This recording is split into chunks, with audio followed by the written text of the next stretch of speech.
ഇതൊരു egg dry ആണ് കേട്ടോ. ഇതിലൊരു 10-30 മുട്ടയൊക്കെ കൊള്ളും. നിങ്ങൾ വിചാരിക്കും കുക്കിംഗ് വീഡിയോ മാറ്റി വിളിപ്പോൾ ഇതൊക്കെ തുടങ്ങിയേക്കും. ഇതൊന്നും അല്ല കേട്ടോ.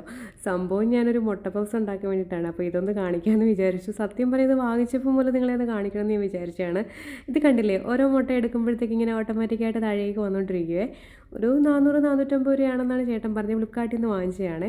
ഒരു 30 മുട്ടയൊക്കെ നമുക്ക് സ്റ്റോർ ചെയ്ത് വെക്കാം. ഫ്രിഡ്ജിൽ വേണേൽ ഫ്രിഡ്ജിൽ വെക്കാം, അല്ലെങ്കിൽ പുറത്ത് വേണേൽ പുറത്ത് വെക്കാം കേട്ടോ. അപ്പം നമുക്ക് റെസിപ്പിയിലേക്ക് പോകാം. ഏകദേശം 2 കപ്പ് മൈദ ഞാനൊന്ന് കുഴച്ച് പരുവത്തിൽ, ചപ്പാത്തി മാവിൻ്റെ പരുവത്തിൽ ഇങ്ങനെ ആക്കി വെച്ചിട്ടുണ്ട് കേട്ടോ. അതിൻ്റെ അകത്ത് ഉപ്പും കുറച്ച് വെള്ളവും ചേർത്തിട്ടൊന്ന് കുഴച്ച് വെച്ചിട്ടുണ്ടായിരുന്നു.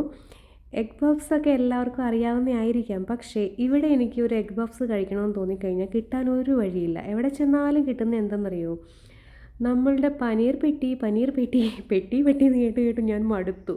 സത്യം പറഞ്ഞാൽ ഒരു പഫ്സ് ഒരു വഴിയില്ല കിട്ടാൻ. അപ്പോൾ പിന്നെ സഹി കെട്ടിട്ടുണ്ടാക്കിയതാണ് കേട്ടോ. എനിക്ക് കഴിക്കണമെന്ന് അത്രയ്ക്ക് ആഗ്രഹം തോന്നിയിട്ട് ഞാനങ്ങ് ഉണ്ടാക്കിയതാണ്. സംഭവം നല്ല കിടുവായിരുന്നു. നല്ല പെർഫെക്റ്റായിട്ട് കിട്ടുകയും ചെയ്തു. അപ്പോൾ പിന്നെ ഒന്ന് അപ്ലോഡ് ചെയ്തേക്കാമെന്ന് വിചാരിച്ചു കേട്ടോ.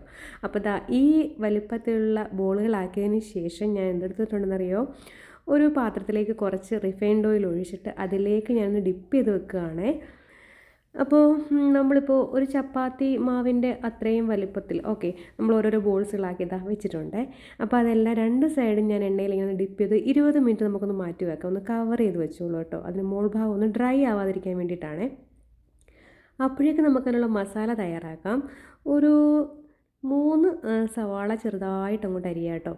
പിന്നെ വെളുത്തുള്ളി, ഇഞ്ചി, പച്ചമുളക്, തക്കാളി ഇതിൽ ചേർക്കുന്നില്ല. കുറച്ച് കറിവേപ്പില ഇട്ട് കടുക് പൊട്ടിയതിന് ശേഷം നമുക്ക് നമ്മളുടെ സവാള ഇട്ട് കൊടുക്കാം. വെളുത്തുള്ളി ഒരു 3-4 വെളുത്തുള്ളി, ഒരു കഷ്ണം ഇഞ്ചി ചതച്ചിട്ട് കൊടുത്തിട്ടുണ്ട്. ഇനി നമുക്ക് ചെയ്യേണ്ടത് നമ്മുടെ അരിഞ്ഞ് വെച്ചിരിക്കുന്ന സവാള എന്ന് വെച്ച് കഴിഞ്ഞാൽ നല്ല കട്ടി കുറച്ച് അരിച്ചോളൂ കേട്ടോ. പിന്നെ നമ്മൾ ചേർക്കുന്നത് പച്ചമുളകും കൂടി ചേർക്കുക. ഒരു 1/2 ടീസ്പൂൺ ഉപ്പും 1/2 ടീസ്പൂൺ മഞ്ഞൾപ്പൊടിയും കൂടി ചേർക്കുക.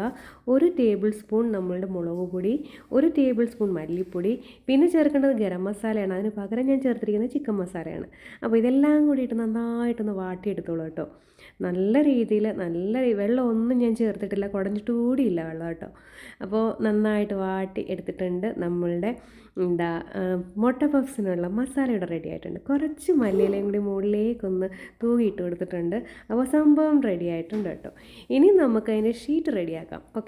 അപ്പോൾ അതെങ്ങനെയാണെന്ന് ഞാൻ കാണിച്ചു തരാം. അപ്പോൾ നമ്മളൊരു 20 മിനിറ്റോളം എടുത്തു. ഏകദേശം നമ്മൾ ആ മസാല റെഡിയാക്കിയപ്പോഴത്തേക്ക് ഇതിലേന്ന് കുതിർന്നിരുന്നിട്ടുണ്ട് കേട്ടോ. ഞാൻ ഇത് ഓവനിലാണ് ബേക്ക് ചെയ്തെടുക്കുന്നത്. നമുക്കിപ്പോൾ ഓവൻ ഇല്ലാത്തവരാണെന്നുണ്ടെങ്കിൽ ഇപ്പോൾ ഒരു അലൂമിനിയത്തിൻ്റെ ട്രേ എടുത്ത് വെച്ചിട്ട് അതിലേക്കൊരു റിങ് ഇറക്കി വെച്ചിട്ട് ആ പാത്രത്തിലേക്ക് നമ്മളൊരു കുറച്ച് ഓയിൽ ബ്രഷ് ചെയ്ത് അതിൽ എടുത്ത് വെച്ചാലും മതിയാവും കേട്ടോ. അപ്പോൾ ഞാൻ ഈ കാണിക്കുന്നത് ശ്രദ്ധിച്ച് നിങ്ങൾ ചെയ്തോളുക. നല്ല തിന്നായിട്ട് തന്നെ അങ്ങോട്ട് പരത്തി കൊടുക്കുക ആദ്യം കേട്ടോ. എന്നിട്ട് അതിലേക്ക് കുറച്ച് ഓയിലൊന്ന് ബ്രഷ് ചെയ്തതിന് ശേഷം നല്ല മാക്സിമം തിന്നാക്കി കൊടുക്കുക. എന്നിട്ട് ഓയിൽ ബ്രഷ് ചെയ്യുക. എന്നിട്ട് ഇതേപോലെ മടക്കി കൊടുക്കുക കേട്ടോ. ഇത് നമ്മളൊരു 3-4 തവണ ഇതൊന്ന് റിപ്പീറ്റ് ചെയ്യുക. അതായത് ഞാൻ ഈ കാണിച്ച പോലെ തന്നെ ഒരു 3-4 തവണ ഇത് റിപ്പീറ്റ് ചെയ്താൽ മാത്രമേ നമുക്ക് നല്ല ലെയറായിട്ടുള്ള പഫ്സ് കിട്ടുകയുള്ളൂ. അപ്പോൾ ആ ഒരു ടൈം അതേ എടുക്കുകയുള്ളൂ കേട്ടോ. അപ്പോൾ അത് ഇച്ചിരി മെനക്കെട്ട പണിയാണെന്നൊന്നും ആരും വിചാരിക്കേണ്ട. നല്ല ഈസിയാണ്. വളരെ അങ്ങോട്ട് സ്മൂത്തായിട്ട് അങ്ങോട്ട് പോയിക്കോളൂ. എണ്ണയിലിങ്ങനെ കുതിർന്ന് കിടന്നതല്ലേ.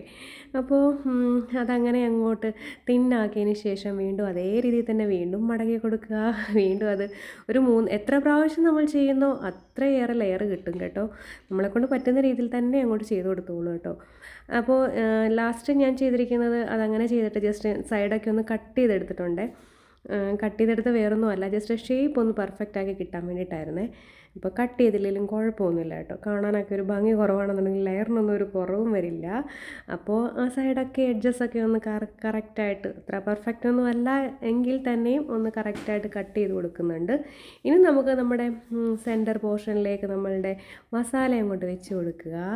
പിന്നെ നമുക്ക് ബോയിൽ ചെയ്ത് വെച്ചിരിക്കുന്ന എഗ്ഗ് കട്ട് ചെയ്ത് വെച്ച് കൊടുക്കാം. ഇത്രയേ ഉള്ളൂ. വളരെ സിമ്പിളാണ്. നമുക്ക് എഗ് പഫ്സൊക്കെ കഴിക്കണമെന്ന് തോന്നിക്കഴിഞ്ഞാൽ പുറത്ത് പോയൊന്നും വാങ്ങിക്കേണ്ട. നമുക്ക് ഈസി ആയിട്ട് പെട്ടെന്ന് തന്നെ കുഞ്ഞുങ്ങൾക്കൊക്കെ ഉണ്ടാക്കി കൊടുക്കാം. എപ്പോഴും കുഞ്ഞുങ്ങളെന്ന് പറയുന്നത് വേറൊന്നുമല്ല. എനിക്ക് കുഞ്ഞുങ്ങൾ അവർക്കൂടെ കൊടുക്കാൻ വേണ്ടിയിട്ടല്ലേ നമ്മൾ ഉണ്ടാക്കുന്നത്. അപ്പോൾ പൊതുവേ അവർക്കൊരു വിശപ്പ് പറയുമ്പോഴല്ലേ നമ്മൾ പെട്ടെന്ന് ഇത് ഉണ്ടാക്കുന്നത്. അപ്പോൾ നമ്മളുടെ പെർഫെക്റ്റ് ആയിട്ടുള്ള ഷേപ്പിലൂടെ കിട്ടിയിട്ടുണ്ട്, കണ്ടില്ലേ. ഇനി ഇതിൻ്റെ മുകളിലേക്ക് കുറച്ച് മുട്ടയൊന്ന് ജസ്റ്റ് ഒന്ന് ബ്രഷ് ചെയ്ത് കൊടുക്കുന്നുണ്ട്, കളർ കിട്ടാൻ വേണ്ടിയിട്ടാണ്. അപ്പോൾ നമ്മൾ ബേക്ക് ചെയ്യാൻ വേണ്ടി ഞാൻ ഏകദേശം ഒരു 10 മിനിറ്റ് പ്രീ ഹീറ്റ് ചെയ്ത് വെച്ചിട്ടുണ്ട് ഓവൻ 200 ഡിഗ്രി സെൽഷ്യസിൽ. എനിക്ക് ഏകദേശം ഒരു 35 മിനിറ്റിന് ഉള്ളിൽ തന്നെ അത് സെറ്റായി കിട്ടി, ബേക്കായി കിട്ടിയിട്ടുണ്ടായിരുന്നേ. അപ്പോൾ ഇത് തന്നെ നമുക്ക് സ്റ്റൗ ടോപ്പിൽ വെക്കാവുന്നതാണ്. സ്റ്റൗ ടോപ്പിൽ വെച്ച് കഴിഞ്ഞാലും ഇതേ രീതിയിൽ തന്നെ കിട്ടും. നമ്മൾ കേക്കൊക്കെ ബേക്ക് ചെയ്യുന്ന പോലെ തന്നെ ചെയ്യാവുന്നതാണ് കേട്ടോ. അതിപ്പോൾ പ്രത്യേകിച്ച് പറയേണ്ട കാര്യമില്ല. അപ്പോൾ ഞാനൊരു 35-40 മിനിറ്റ് കഴിയുമ്പോൾ കാണിച്ചു തരാം. എന്താ കണ്ടില്ലേ, സംഭവം നല്ല കിടുക്കാച്ചി. എന്താ പറയാന്നറിയോ, എനിക്കറിയാൻ വയ്യ. ഞാൻ നാട്ടിലെത്തിയ ഒരു സംഭവം, ആ ഒരു ഫീലായിരുന്നു സത്യം പറഞ്ഞ ഈ ഒരു പപ്സ് കഴിച്ചപ്പോഴേ.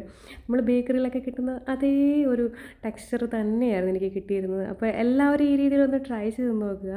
റെസിപ്പികളൊക്കെ ഇഷ്ടപ്പെടുന്നുണ്ടെങ്കിൽ ലൈക്ക് ചെയ്യാനും ഷെയർ ചെയ്യാനും മറക്കരുത്. അപ്പോൾ ഞാനൊരു കട്ടൻ ചായയാണ് അതിൻ്റെ കൂടെ അടിക്കുന്നത് കേട്ടോ. ഇത് സത്യം പറഞ്ഞാൽ ഇന്നലെ വൈകുന്നേരം ഉണ്ടാക്കിയ പപ്സാണ്. അപ്പോൾ ഇന്നലെ ഉണ്ടാക്കി കഴിഞ്ഞപ്പോൾ എല്ലാവരും പറഞ്ഞ് ഇന്നും ഉണ്ടാക്കണം. അപ്പോൾ ഇന്നും ഞാൻ അതേ രീതിയിൽ തന്നെ കുഴച്ചൊക്കെ വെച്ചിട്ടുണ്ട് റെഡിയാക്കാനായിട്ട്. അപ്പോൾ നമ്മുടെ മുട്ട പപ്സ് ഇവിടെ റെഡി ആയിട്ടുണ്ട്. റെസിപ്പി ഇഷ്ടപ്പെടുന്നുണ്ടെങ്കിൽ ലൈക്ക് ചെയ്യാനും ഷെയർ ചെയ്യാനും മറക്കരുത്. ഇതുവരെ ചാനൽ സബ്സ്ക്രൈബ് ചെയ്താൽ കാണുന്നെങ്കിൽ ഒന്ന് സബ്സ്ക്രൈബ് ചെയ്തേക്കണേ. അതിനോടൊപ്പം തന്നെ ബെല്ലൈക്കണും കൂടി ഒന്ന് പ്രസ് ചെയ്തേക്കണേ. അപ്പോൾ നെക്സ്റ്റ് റെസിപ്പിയുമായി കാണും വരെയും bye. Thank you for watching.